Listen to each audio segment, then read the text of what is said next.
this center happened not because there was some magic, but because people actually were responding to a need. And in particular, Senator Edward Kennedy, back in 1965, I believe, had a couple docs over for dinner, and they were talking about really making health care accessible to working class and to poor people. And at that point, the barrier were really distance, so people couldn't travel to see their doctors. And so what happened is that they came up with this notion of community health centers. Now, the whole concept is actually the result were based on models that were used in the developing third world, primarily in Africa. Okay? Because for poor people in these United States, health care looked a lot like what was happening in third world countries.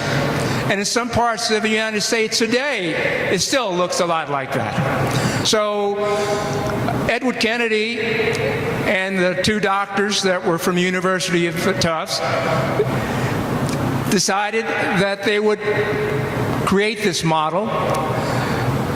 Edward Kennedy developed an appropriation bill for about $38 million to, in fact, bring into reality the community health center. So, you know, last week I was down in Washington at the celebration for the 50th anniversary of the March on Washington. There was a very powerful moment. I was too young then to be there 50 years ago, so I didn't want to miss this opportunity this time, because I know that I stand on the shoulders of a lot of folks who made things possible. Edward Kennedy being one, and another person who was instrumental in the formation of the Community Health Center was our very own Adam Clayton Powell. Now, many people don't know that, but when Edward Kennedy wanted to get his appropriation bill passed, he met with the chairman of the Education and Labor Committee, who happened to be Adam Clayton Powell. And Adam Clayton Powell, in trying to sell Adam Clayton Powell on the concept, Kennedy at first wanted to only open 2 centers. And so when he met with Adam Clayton Powell, Adam said, you know what, if you want those centers, you put one in my district. You put one in my district. And Kennedy agreed to that. And then as a result of it, Adam Clayton Powell steered the appropriation through the House. It was approved. It was approved by the Senate.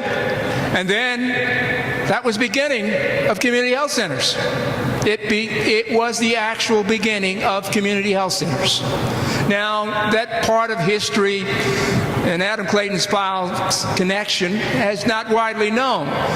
But so it is fitting that today the Congressional Black Caucus is sponsoring this event, and that we're celebrating the implementation of Obamacare, an African-American president. So we each, in every generation, we take an opportunity to move the ball further up the court. And Adam, and all of us came out of Edward Kennedy's book, True Compass. It was an autobiography. And he spoke about Adam in very glowing terms. He was very charismatic, flamboyant, but he used his charisma and his intellect to bring about change for people.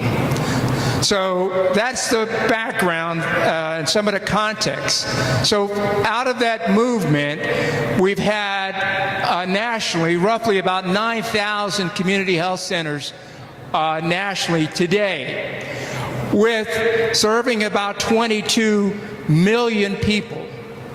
In addition to that, it is estimated by NAC that we community health centers save roughly about $24 billion annually in health care costs for the country, for insurers. And that's a number, again, that's a pretty staggering number, given that these community health centers that we are in communities. In New York City and New York State, we have roughly about 1.2 million people who receive their care at community health centers, at about 500 community health centers. Now, of that 500, we have, at BMS, we have a number of clinical sites which serve East New York and Brownsville.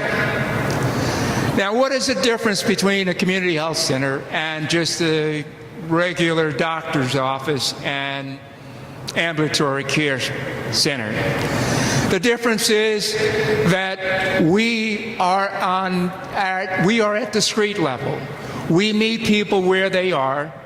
We hire people from the community. We not only provide health care, but we're also an economic engine within the communities that we work, because we offer what? We offer jobs. We offer career opportunities for people that are coming in at an entry level.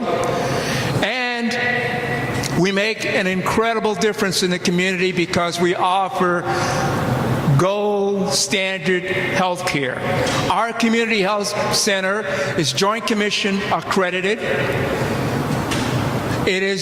We are patient-centered medical home, level 3. That's the highest level.